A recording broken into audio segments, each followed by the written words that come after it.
You're going to hear a little bit of repeat information, I think, from the last presentation because it's involved in Bitcoin payroll. But when you hear about Bitcoin, you'll often hear the terms cash and gold for it being likened to, and when you hear the word blockchain, you'll think about payments or identity. But what about work, right? How will Bitcoin and blockchain affect the way we work, the way we get paid, the way we find work?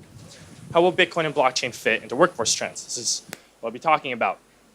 My name is Jonatan Chesser. I'm a contributor on Forbes, as well as the founder and president of Bitwage. And Bitwage is the most popular payroll and invoicing platform built on top of Bitcoin.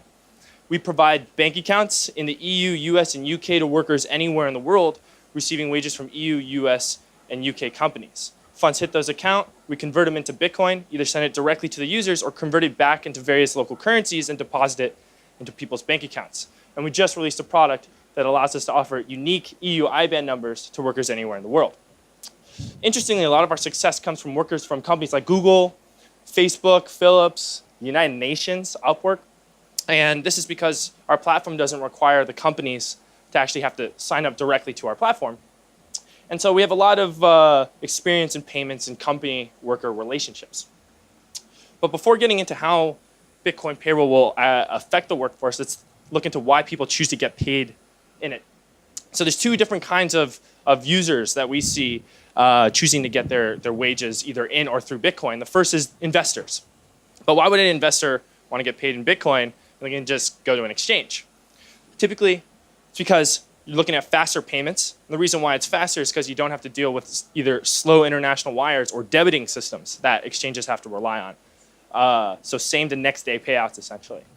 There's no limits on the transactions. You can basically do an unlimited size transaction, and that's because there's a lower risk involved with a payroll disbursement.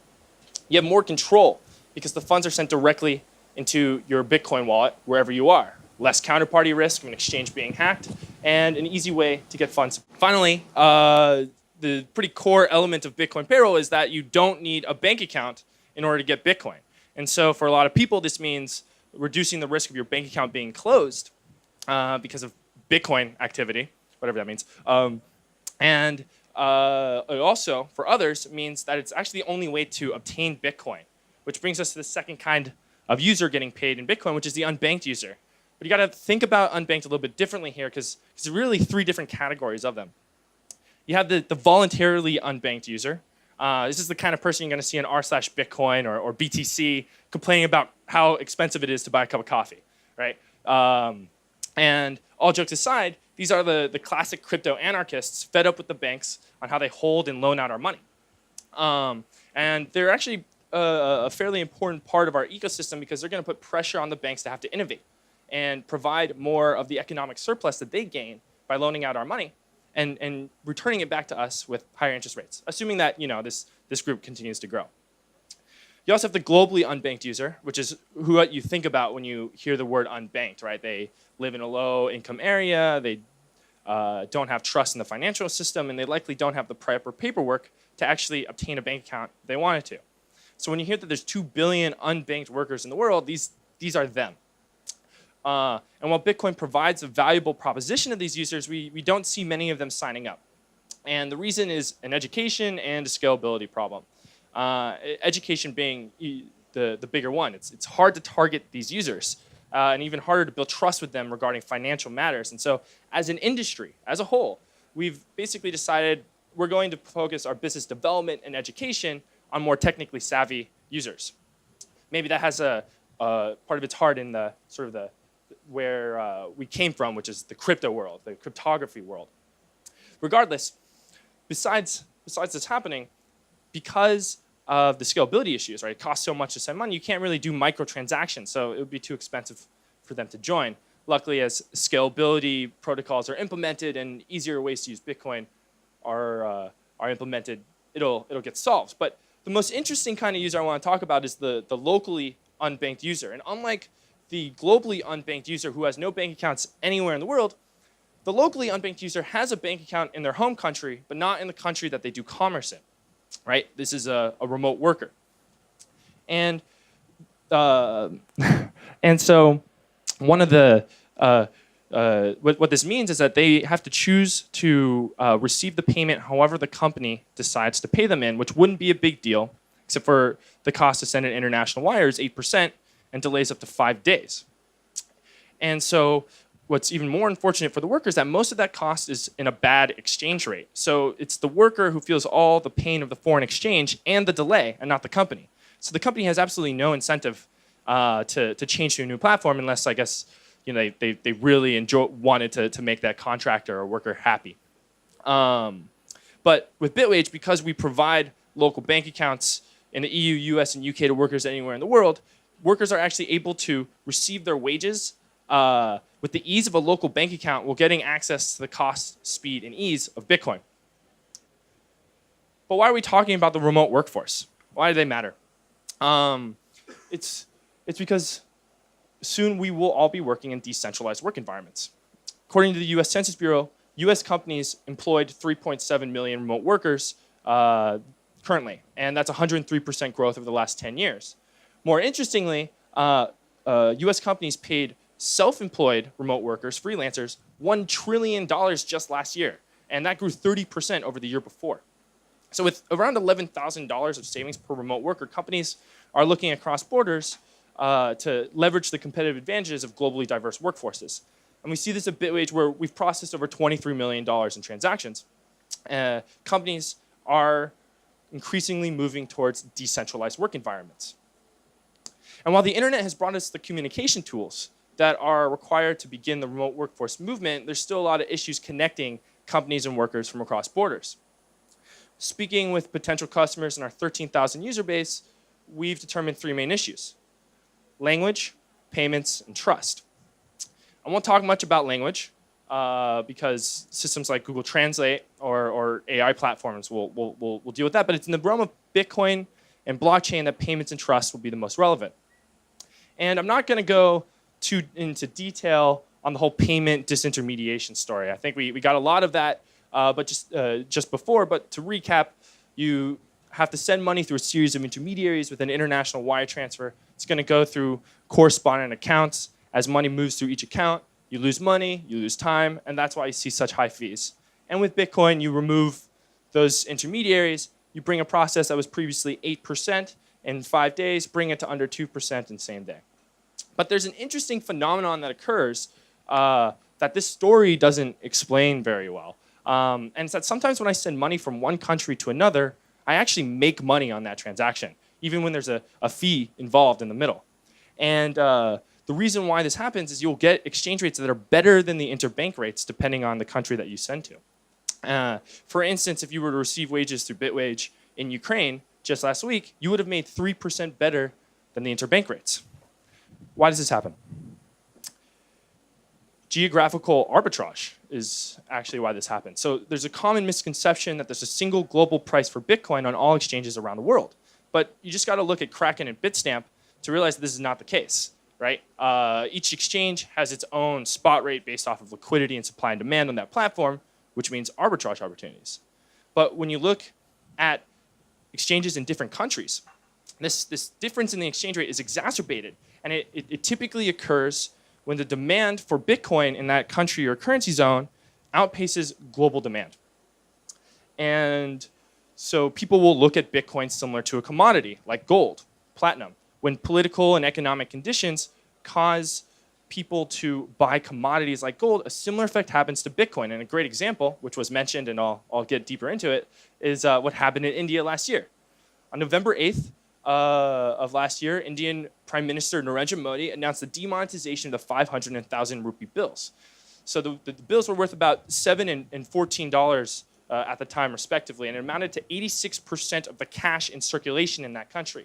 So to put this into perspective for Westerners, at least in my country, the last time the US faced a disruption of this size to its monetary supply was during the bank runs after the Great Crash of 1929. So what happens in a situation like this? It turns out that people look to commodities to hedge the risk of an economic slowdown. Some people buy gold, others buy silver, but most interestingly, people buy Bitcoin. What happened during this time on the major exchanges in India is that the prices rose at least 20% higher than the average global rates. And so, yes, it meant that it cost 20% more to buy Bitcoin in India. It also meant that you made 20% more when you sold it. So if you were receiving your wages through Bitwage's wage payment services, you would receive 80 Indian rupees to the dollar when the interbank rate was 68.5 Indian rupees to the dollar. Big difference there. But this is just one phenomenon of many that occur around the world all the time. While prices in India have mostly normalized, in places where there's monetary regimes and governments that are not very stable, like Latin America, we see arbitrage opportunities. This is, for instance, what's happening in Brazil and Mexico. I guess you can't really read it very well, but this is if you were to receive your wages through Brazil and Mexico through Bitwage services, you'd actually get better than the interbank rates. So with Bitwage, we're empowering workers around the world to leverage a Bitcoin-powered wage disbursement without the enterprises or companies having to sign up to the platform, changing their account payables, changing their payroll systems. And so we're giving choice back to the workers who feel all the pain of the foreign exchange and the delay. And thus with Bitcoin and systems like Bitwage, we can bring an international payment ever closer to the cost, speed, and ease of a domestic one, bringing international workers and companies closer together. But maybe there's like another efficiency that can be gained through the use of Bitcoin and blockchain that's completely unrelated to payments. Maybe not completely, but it has a different core. And this efficiency can be gained through trust. But it's a different kind of trust than with payments and has nothing to do with the lower cost payment and everything to do with the worker. Finding the right worker, finding the right employer. This is every HR employee's biggest nightmare. Will the person I hire be a good fit? Can I trust this person? Can I trust his work history? It turns out that reputation is a very important part of the trust process. And with the advent of the internet, you get review-based reputation systems that are popular on platforms like Upwork. And one of the issues with this is that they're subjective, right? Which makes it very easy to manipulate. And as a result, by being subjective, these review-based reputation systems increases the trust barrier that's required for a hire to occur. Unlike a domestic employee who can build a lot of trust through tools and information available domestically, an international worker has a higher trust threshold to cross. And as a result, you're talking about higher risk for the companies trying to hire based off of a subjective review-based system, which means for the worker, less work or lower hourly wage to compensate for that risk. But with a blockchain, unlike a subjective system, you can have an objective reputation mechanism. It turns out that how much you get paid, how long you get paid, and from who are all objective statistics that provide an accurate portrayal of your reputation. All these objective attributes indicate how valuable you are as a worker.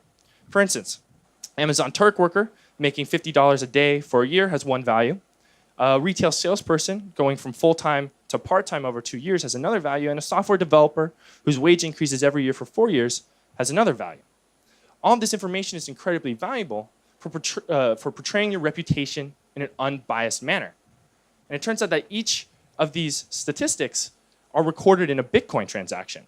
So by receiving your wages through a Bitcoin mechanism, you can forever have your reputation accorded on a blockchain in a decentralized manner from anyone that pays you. And so by being objective, companies can actually trust the reputation mechanism more, making it more efficient for companies and workers to connect. But how do we bring this back to what we're doing at Bitwage and actually using this increased trust to help workers get more work? We envision a peer-to-peer recruitment marketplace. And the way that previously freelancers and remote workers are stuck getting work on these closed-off freelance marketplaces. And they typically attract these small, medium-sized businesses that are taking on the risk of a review-based system. What the workers don't realize is it means less and lower quality work, as well as a lower hourly wage. But with a peer-to-peer recruitment marketplace, where recruiters are coming on to help you find jobs off the platform, not only do you get greater access to potential clients, but you're also able to leverage the trust that a recruiter builds by being in the country of the client. For the worker, that means higher hourly wages. But for the recruiters, what's being provided is a payment verified resume and a payment reputation system, which effectively lowers the cost of vetting these international workers and increasing the trust in what they say and what they talk about. And as a result, it makes it economically viable to vet these people. We'll see different kinds of, oh, well, I'm out of work, I'm out of time, so I'll just sum up by quickly saying the way that this is made possible, because there's an issue of how do you pay everyone out on the system if a recruiter, if the company is not signed up to the platform. But because Bitwage is able to offer bank accounts all over the world and make it easier for the workers to get paid, you can simultaneously do that while paying out the recruiters and paying out the workers and everyone else in the system to make it efficient. I guess I'm out of time.